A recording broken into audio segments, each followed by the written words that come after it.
नमस्कार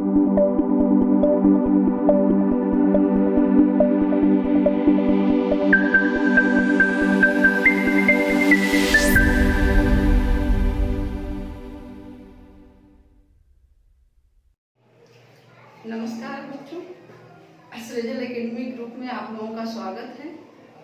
उम्मीद करते हैं आप लोग स्वस्थ होंगे और आप लोग सारी सतर्कता को बनाए रखिए। यही सतर्कता को देखते हुए हम लोग भी आप लोगों के लिए इस तरह का वीडियो ऑनलाइन ला रहे हैं, तो आप लोग भी सतर्क रहें, क्योंकि अभी तक इस महामारी का कोई वैक्सीन नहीं आया है। इसका एक ही इलाज है कि हम जितना ही बचाव करेंगे उतना ही स्वस्थ रहें। तो आप लोग ईश्वर से प्रार्थना करते हैं कि आप सारे लोग स्वस्थ होंगे। चलिए आज का क्लास हम लोग स्टार्ट करते हैं। तो भारत का संवैधानिक विकास हम लोगों का चल रहा था, उसमें भाग 1 और भाग 2 हम लोग पढ़ लिए थे। अब जो हमारा दूसरा चरण आता है, यानी 1858 का भारत शासन अधिनियम। तो ये अधिनियम आप पहले ये जान लें, यानी ये ताज का शासन यही से प्रारंभ होता है। 1858 से 1819 तक का जो अधिनियम हम पढ़ेंगे वो ताज का शासन पढ़ेंगे। तो ये संवैधानिक विकास का तीसरा चरण कहलाता है। तो देखिए, ये जो 1858 का भारत शासन अधिनियम आया, इस समय ब्रिटेन के जो प्रधानमंत्री थे वो पामस्टर्न थे।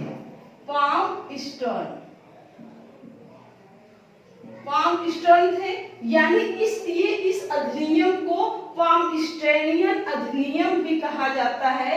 लेकिन किसी रीजन से उनको इस्तीफा देना पड़ा और इनके स्थान पे डर्बी जो नेक्स्ट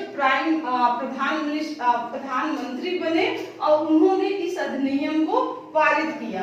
तो इस जो अधिनियम 1858 का भारत शासन अधिनियम आया, इसके जो पीछे का रीजन था वो 1857 का विद्रोह था। ये जो विद्रोह जिसे प्रथम स्वतंत्रता संग्राम या सिपाही विद्रोह भी कहा जाता है, इस अधिनियम को act for the better government of India के नाम से भी जाना जाता है। यानी ये अधिनियम तब आया जब 1857 का विद्रोह हो गया भारत में, और इस अधिनियम को लाने के पीछे भी एक कारण था कि आने वाले समय में, यानी 1857 जैसा विद्रोह भारत में न होने पाए, इसलिए भी इस अधिनियम को लाया गया। तो देखते हैं, तो दूसरा एक क्वेश्चन और आप लोग याद रखिएगा। क्वेश्चन पूछता है कि 1857 के विद्रोह के समय भारत का गवर्नर जनरल कौन था? तो आप लोग ध्यान रखिएगा, लॉर्ड कैनिंग।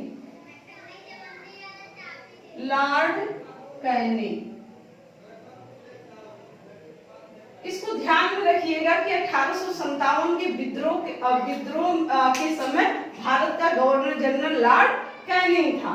तो इस अधिनियम की जो विशेषताएं या इस अधिनियम का प्रावधान कह लीजिए वो क्या क्या था।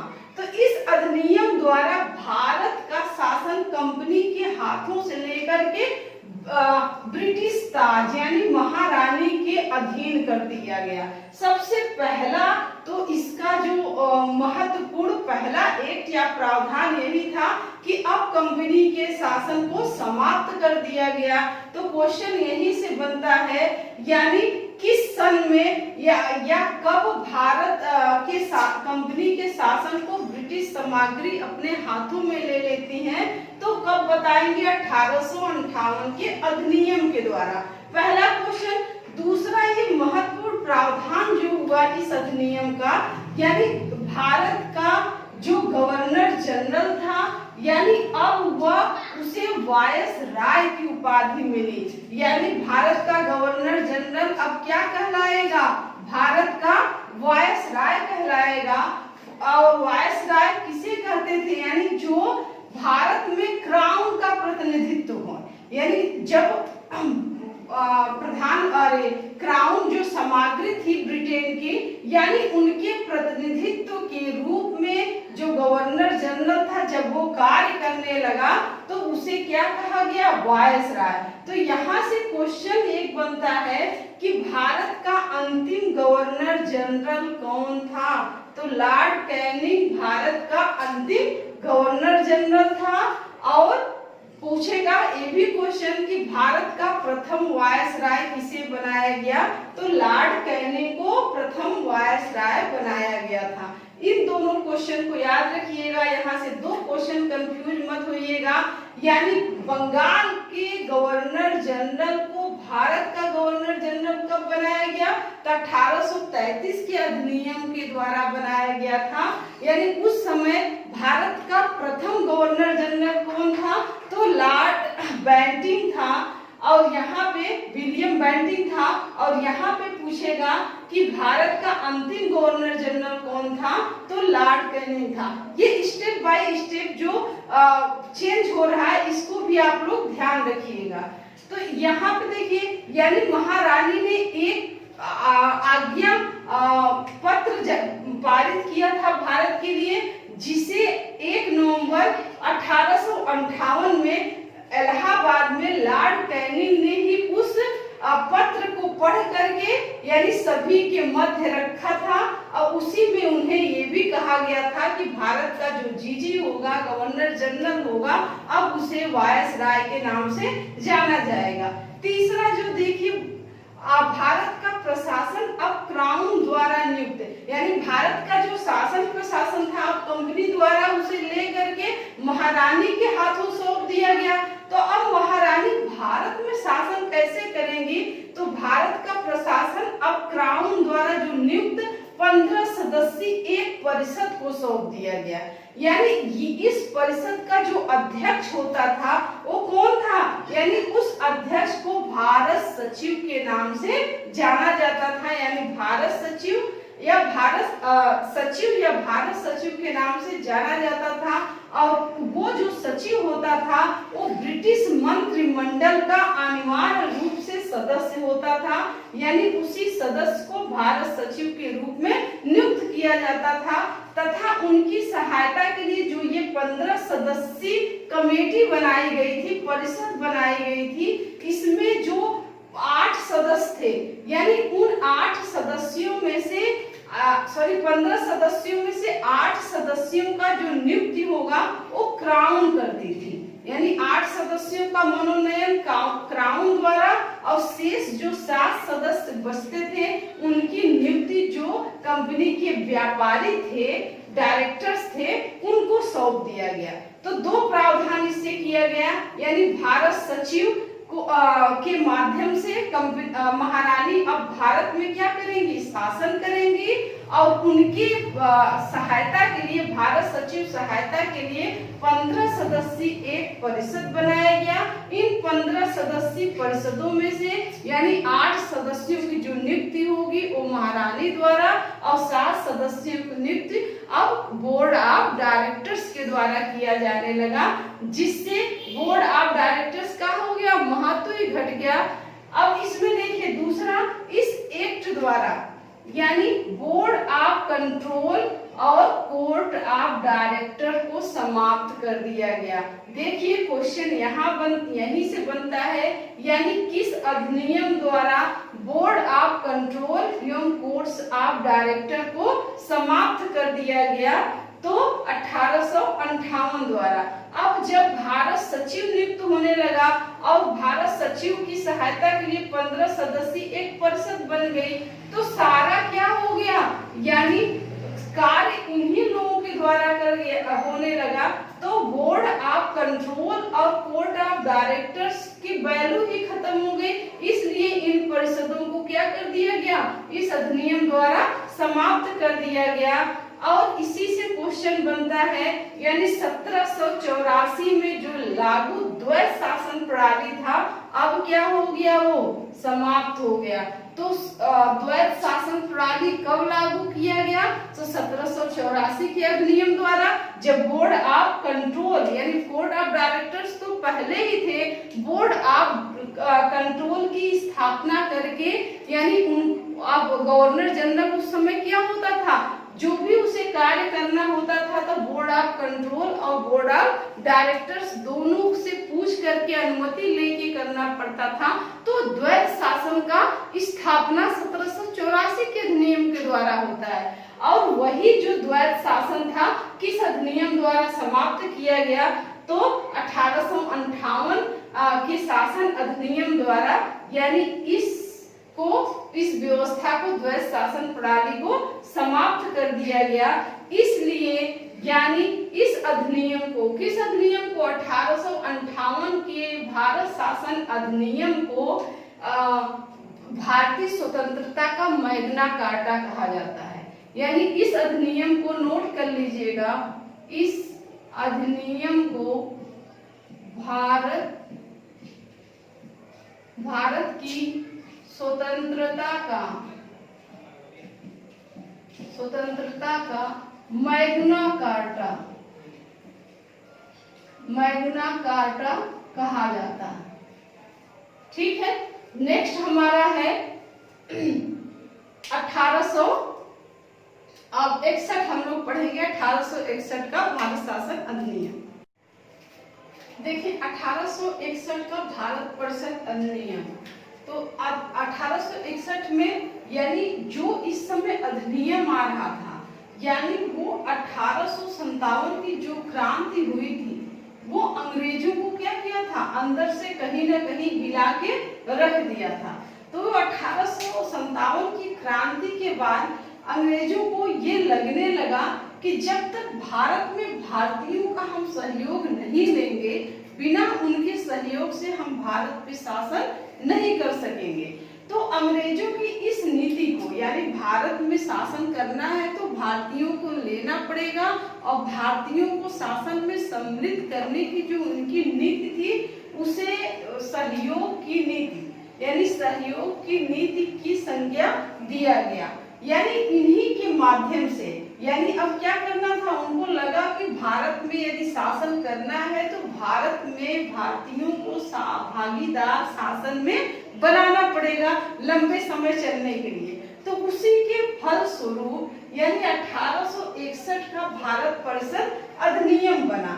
तो देखिए इस अधिनियम की जो विशेषताएं या मुख्य प्रावधान जो थी वो ये थी कि इस अधिनियम द्वारा जो बंबई और मद्रास की प्रेसिडेंसियां थी, आपको पता है कि जब 1773 का एक्ट, रेगुलेटिंग एक्ट पढ़े थे, जो ब्रिटिश द्वारा लाया गया भारत का पहला अधिनियम था रेगुलेट करने के लिए कंपनी को, तो उसमें जो गवर्नर जनरल, जब बंगाल के गवर्नर को गवर्नर जनरल बना दिया गया तो बंबई और मद्रास की जो प्रेसिडेंसियां थी उसे बंगाल के गवर्नर जनरल के अधीन कर दिया गया और उनसे विधायी कार्यों को क्या कर दिया गया, ले लिया गया था। इस तरह से वहां पे क्या किया गया, केंद्रीकरण की नींव डाला गया। कब, 1773 के रेगुलेटिंग एक्ट के द्वारा।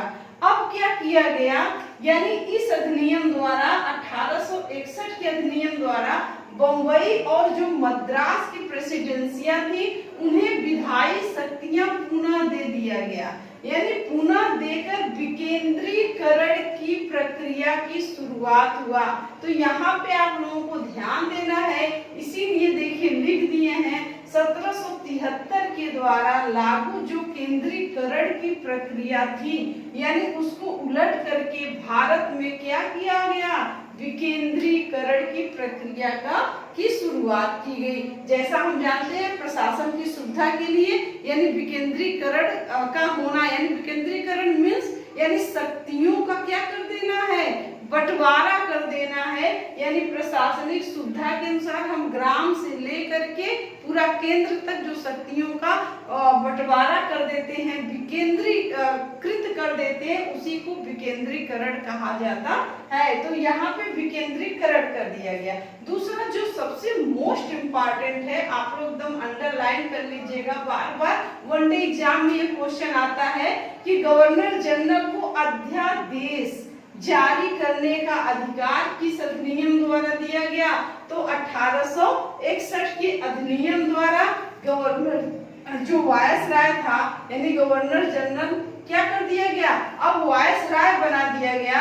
तो वायसराय को, भारत के वायसराय को अध्यादेश या ऑर्डिनेंस जारी करने का अधिकार किस अधिनियम के द्वारा दिया गया था, तो 1861 के अधिनियम द्वारा। आज भी अध्यादेश यानी जो अध्यादेश जारी करते हैं राष्ट्रपति, कहीं न कहीं वो इसी अधिनियम से लिया गया, यानी हमारे संविधान में क्या किया गया, ग्रहणी है। इस संविधान के निर्माण में, सॉरी, संविधान के विकास में जो हम इतिहास पढ़ रहे हैं, संवैधानिक इतिहास, तो उसमें इस एक्ट का प्रभाव हमारे संविधान में पड़ा। अब नेक्स्ट देखिए, इस अधिनियम द्वारा वायसराय की जो परिषद थी, उन्हें अधिक सुविधा के लिए कार्य करने के लिए, यानी कार्य कर सके, उसके लिए उन्हें नियम और कानून बनाने की अनुमति दे दी गई।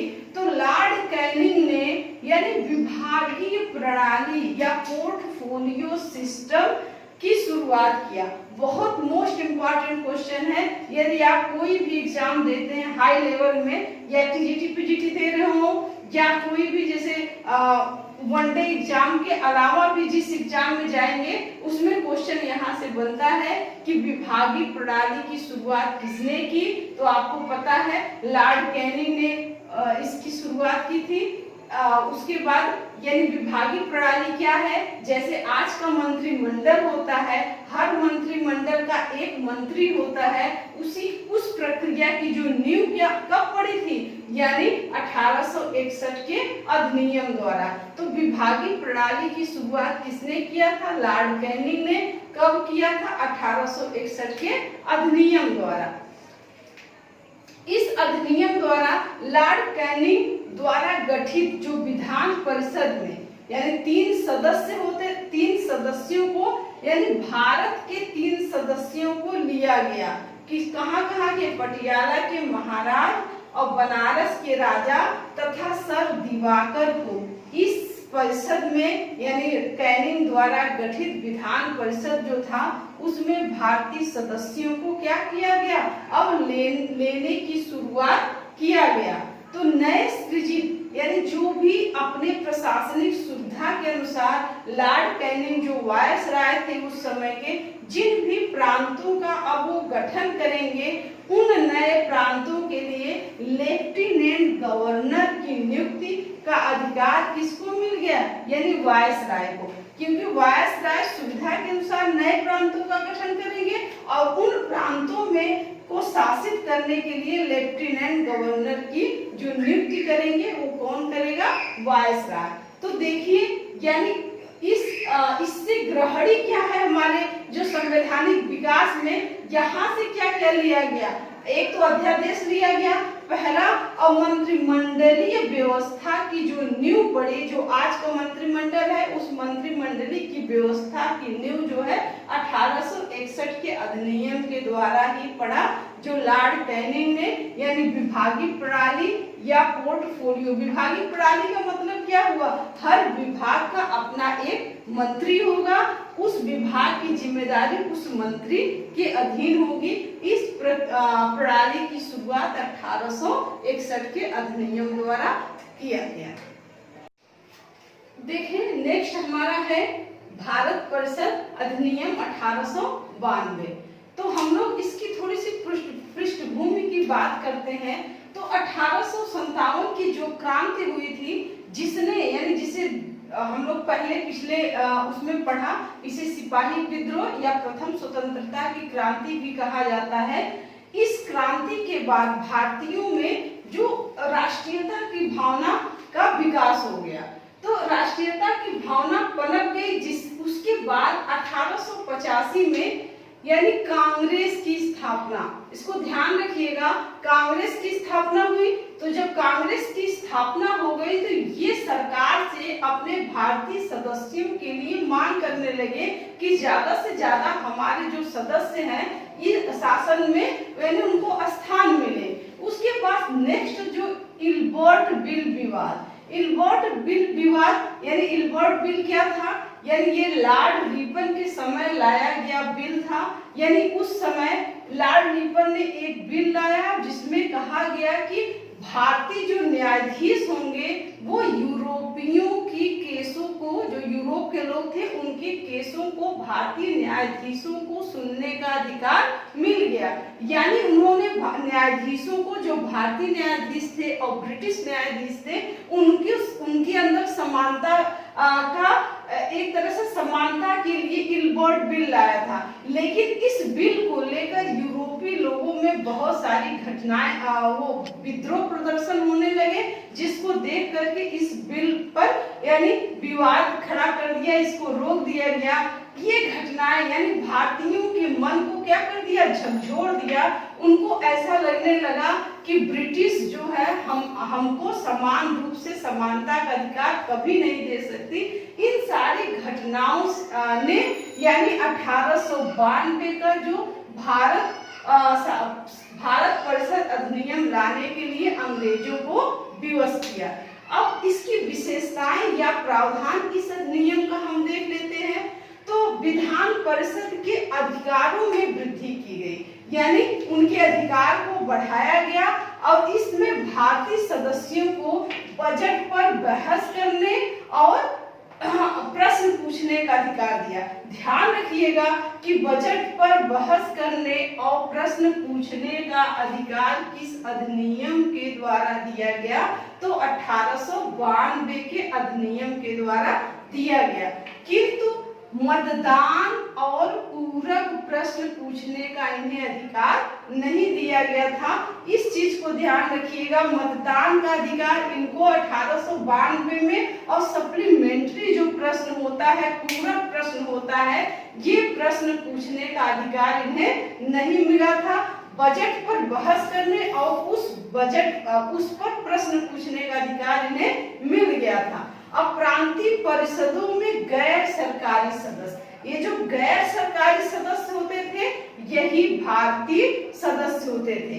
यानी प्रांतीय जो परिषद होती थी उन परिषदों का आकार बढ़ाकर उसमें अब गैर सरकारी सदस्य न्यायपालिका, जिला बोर्ड और विश्वविद्यालय तथा वाणिज्य मंडल द्वारा अप्रत्यक्ष रूप से निर्वाचित किए जाते थे। आपको ध्यान होगा अप्रत्यक्ष निर्वाचन प्रणाली, यानी जैसे भारत में राष्ट्रपति का चुनाव होता है अप्रत्यक्ष रूप से, यानी जो हमारे द्वारा, जो हम जिस कैंडिडेट को चुने और वो दूसरे को चुने, उसे अप्रत्यक्ष निर्वाचन कहते हैं। तो 1892 का की अधिनियम की सबसे महत्वपूर्ण विशेषता जो थी, यानी निर्वाचन पद्धति का आरंभ किया जाना। यानी निर्वाचन पद्धति जो आया वो किस व्यवस्था से आया, 1892 के भारत परिषद अधिनियम से लिया गया। और इस अधिनियम द्वारा प्रतिनिधि सरकार की नींव पड़ी, यानी एक तरह से उत्तरदायित्व लेने की जो भावना पड़ी प्रतिनिधि सरकार की, वो 1892 के द्वारा आया, क्योंकि यहाँ पे निर्वाचन पद्धति आरंभ हो चुकी थी, की शुरुआत किया जा चुका था। अब नेक्स्ट हमारा 1909 का पार्लियामेंट्री सुधार अधिनियम आएगा। तो देखें, इससे कहीं ना कहीं एग्जाम में क्वेश्चन जरूर पूछेगा। यानी बजट पर बहस करने का अधिकार जो मेन पॉइंट है वो आप याद करिएगा किस अधिनियम के द्वारा आया, निर्वाचन पद्धति की व्यवस्था, यानी किस का आरंभ किया जाना या शुरुआत कब से माना जाता है, 1892 के अधिनियम से द्वारा आता है। और गैर सरकारी सदस्यों का विधान प्रांतीय परिषदों में यानी अप्रत्यक्ष रूप से निर्वाचित कब किया जाने लगा, तो 1892 के अधिनियम से। देखिए, अगर आप लोग अच्छे से पढ़ें, ये वीडियो यदि आपको पसंद आता है तो लाइक, शेयर और सब्सक्राइब जरूर करें। धन्यवाद।